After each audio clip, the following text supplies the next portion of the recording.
All right, welcome back. Software stocks have been on a major rebound lately, following one of the worst periods in recent memory. Our next guest runs the world's largest software-focused investment firm with 80 companies in its portfolio and $183 billion in assets under management. Orlando Bravo is founder and managing partner of Thoma Bravo and joins us now at his first Sohn Conference. What drew you to make this part of your day? Helping other investors get the real value and understand the real value of software. Yeah. Well, as we said, you are the world's largest software investment firm. Do you think the worst is over for that group? Have we bottomed? We're up like 4 weeks in a row coming into this interview. It's so hard to predict the markets, but I really think so. I mean, these software stocks, many of them are great leaders. They're in an excellent position for this AI wave, and they're pretty cheap. So I do think we're pretty close to a bottom. You must think, though, that there are some stocks that are down a lot that deserve to be down because they have a greater probability of being disintermediated by AI, no? 100%. So, everybody's asking me who the winners and losers are going to be. There's a big debate about that. And people point to, well, if you're a system of record, if you have the data, if you have this mode, so people are trying to sleep at night a little better. Those are great attributes. There's nothing against that. But what makes certain companies very special comes down to one thing: leadership. We're going through a new platform change. Software is about automating corporate functions. Think about its whole history. We've been automating more and more from the ERP days, then came cloud, and we used that infrastructure to really, really automate corporate functions. Now with AI, you can automate human judgment. And remember, AI is run by software, and AI is managed by software. So this wave is going to be so much greater than software has ever seen. And when you have the right leaders running these companies, they'll put it in a new platform and run through this wave effectively. The so-called SaaSpocalypse gets a lot of conversation. You had a conversation a few weeks ago at an event and said you're still bullish on SaaS as long as those companies have the ability to leverage AI. You said the following, quote, "There are the most incredible buying opportunities right now in the market. You just have to know what you're looking at and what you're buying." So I'd ask you, how do you know what you're assessing within the SaaS universe is going to thrive with AI or be killed by it? I tell you the three things we look at.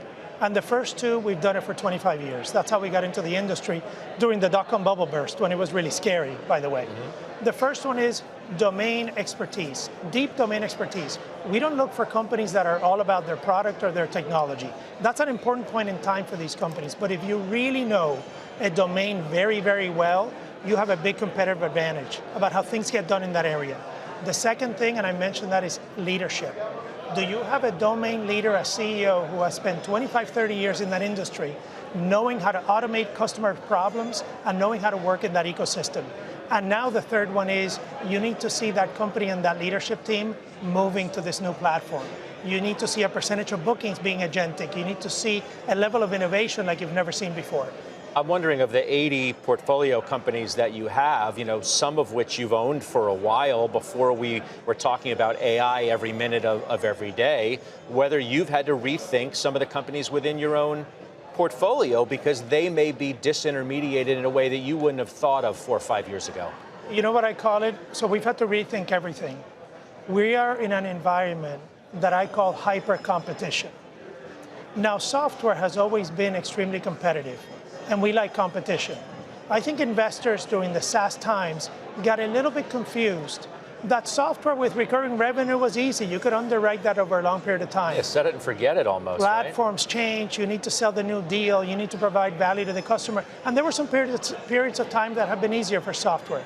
This one, the opportunity is enormous, but the competition is enormous. So we have had to go through each company, the managing partners, not outsourcing that. We're on Slack from 9 p.m. to midnight with the CEO of our companies, working with them and seeing what's going on. But you are now. 100%. You're doing that. And what I've seen during the last 6 months from our portfolio and from other competitors has been unbelievable. I call it software rising to the occasion of taking advantage of this new infrastructure.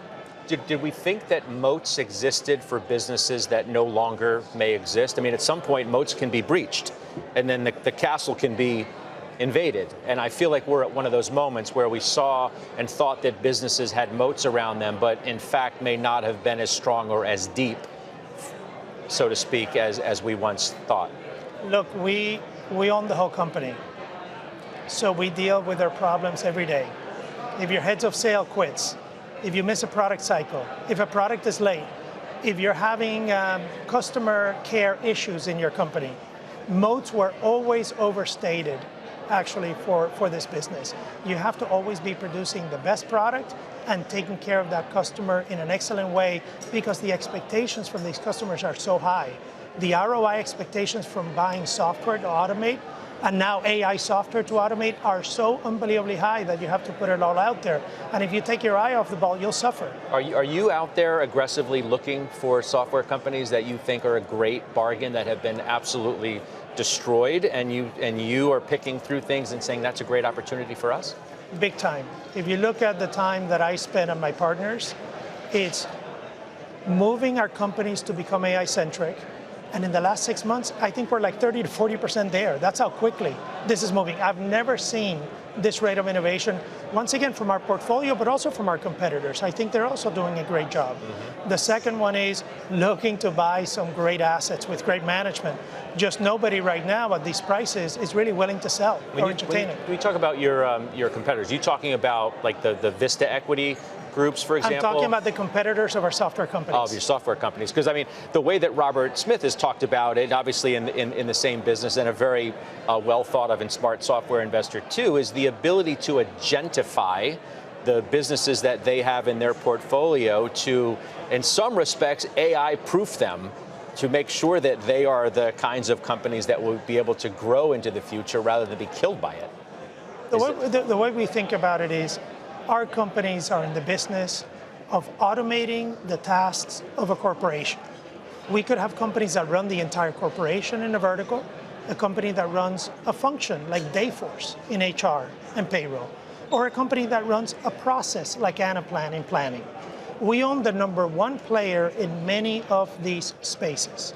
Those number one players go way beyond putting agents in their solutions. They will become AI companies because once again, they will take automation to now automating human judgment. So if you take one of those companies, they were automating saying 5% of a function, 10%. Now they can move to automate 50% of a given function. And that right there is transformative, and that's the huge opportunity. What about the exit? I mean, the exit strategy's got to be a little more difficult. You've got to convince somebody they're going to pay a lower multiple for a software business because of what's happened, right? So the exit is always hard, especially since we own larger companies, right? To exit our company, somebody has to come up with 20 billion, 30 billion. Over time, as we continue to grow those earnings, improve accelerated growth through AI, there'll be plenty of buyers for these companies. Now, at this time, today, it is hard to see that. It is really hard, but you can't think about just the present time. You just have to keep adding earnings and growth to these companies, and it'll come. Well, the best investors have had a knack of doing that, of which you are definitely in that group. I appreciate the time today. Thank you. Thanks so much. That's Orlando Bravo joining us right here at the Sohn Conference.